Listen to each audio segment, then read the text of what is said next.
காலை வணக்கம். சோர்ந்து போகாதே மனமே, சோர்ந்து போகாதே. கண்டுனை அழைத்த தேவன் கைவிடுவாரோ?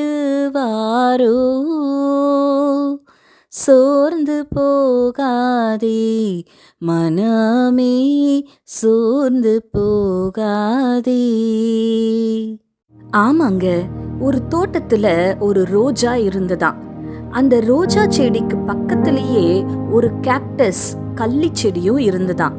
இந்த ரோஜா எப்பொழுதுமே அந்த கள்ளி செடிய கேக்டஸ ஏளனமாய் பேசுவதும் அசட்டை பண்ணுவதும் கிண்டல் கேலி பண்ணுவதுமாய் இருந்ததாம். அந்த கேக்டஸ் இது எல்லாவற்றையும் சகித்து கொண்டு அமைதியா இருந்ததாம். ஆனா உள்ளத்துல காயத்தோட சோர்ந்து போயிருந்ததாங்க. சுட்டெரிக்கிற வெயில்ல தண்ணீர் இல்லாம இந்த ரோஜா வாட ஆரம்பித்ததாம். அப்போ அந்த கேக்டஸுக்கு மேல ஒரு பறவை வந்து அந்த கேக்டஸ் உள்ள இருந்து தண்ணியை உறிந்து குடித்து கொண்டிருந்ததாம். இந்த ரோஜா இப்போ வேற வழி இல்லாம அந்த கேக்டஸ் கிட்டக்க, எனக்கு கொஞ்சம் தண்ணி தருவியா, தண்ணி இல்லைன்னா நான் மடிந்தே போயிடுவேன்னு கேட்டுச்சான். அந்த கேக்டஸ் காயங்கள் எதையுமே நினைக்காம அந்த ரோஜாவுக்கு உடனே உதவி செய்ய ஒப்புக்கொண்டதாம்.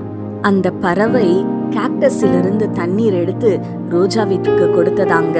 தன்னுடைய தவறை உணர்ந்த ரோஜா பூ இப்போ கேக்டஸின் இடத்துல மன்னிப்பு கேட்டதாங்க.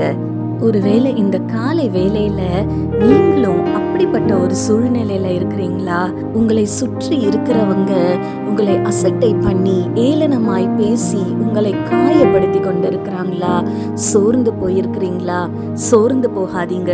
ஏசாயா 60:14 வாசிக்கிறோம், உன்னை அசட்டை பண்ணின யாவரும் உன் காலடியில் பணிந்து, ஆங்கிலத்துல all who despise you will bow down at your feet என்று வாசிக்கிறோங்க.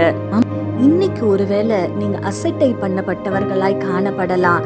ஆனா நாள் ஒன்று வருங்க, உங்களை அசட்டை பண்ணினவர்கள் உங்களுடைய தயவை நாடி வருவாங்கங்க, உங்களுடைய உதவியை நாடி வருவாங்க.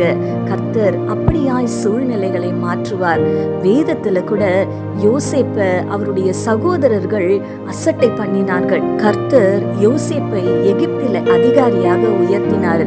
கானான் தேசத்துல பஞ்சம் ஏற்பட்டப்போ அசட்டை பண்ணின அதே சகோதரர்கள் யோசேப்பின் இடத்துல தாங்க தானியத்துக்கு வந்து நின்னாங்க. ஆமாங்க, இன்னைக்கு ஒருவேளை நீங்க காயப்பட்ட நிலைமையில இருக்கலாம். சோர்ந்து போகாதீங்க. கர்த்தர் உங்கள் காயங்களை ஆற்றுவார், உங்கள் சூழ்நிலையை மாற்றுவார்.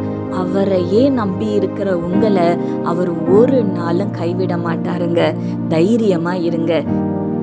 ஆனால் ஒரு காரியத்தை மறந்துடாதீங்க, அந்த கேக்டஸ போல யோசேப்பை போல உங்களை அசட்டை பண்ணினவர்கள் உதவி என்று உங்களிடத்துல வரும் பொழுது அவர்களை மன்னித்து அவர்களுக்கு வேண்டியதை நீங்க செய்யுங்க. கர்த்தர் அதை தாங்க விரும்புவாரு. கர்த்தர் உங்களை ஆசீர்வதிப்பாருங்க. கண்களை மூடி ஆண்டவரை நோக்கி பார்க்கலாமா? எங்கள் பரிசுத்த பரலோக பிதாவே, உம்மை துதிக்கிறோம் அப்பா, உம்மை ஸ்தோத்தரிக்கிறோம். இதோ இந்த காலை வேலையிலுமாய் தகப்பனே, அசட்டை பண்ணப்பட்டவர்களாய் இருதயத்துல நொறுங்குண்டு காயப்பட்டு சோர்ந்து போயிருக்கிற உம்முடைய பிள்ளைகளை கர்த்தர் நீர் கண்ணோக்கி பார்ப்பீராக.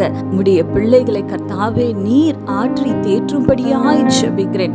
இந்த சூழ்நிலைகளை ஆண்டவரே நீர் மாற்றும்படியாய் ஜெபிக்கிறேன். ஏசப்பா, கர்த்தர் நீர் செய்ய போகிற பெரிய காரியங்களுக்காக உம்மை நன்றியோடு கூட துதிக்கிறோம். துதி கன மகிமை யாவும் உமக்கு செலுத்துகிறோம். இயேசு கிறிஸ்துவின் வல்லமையுள்ள நாமத்தினாலே கெஞ்சி மன்றாடுகிறோம் பிதாவே, ஆமேன். இந்த நாள் உங்களுக்கு ஒரு ஆசீர்வாதமான நாளாய் இருப்பதாக. ஆமேன்.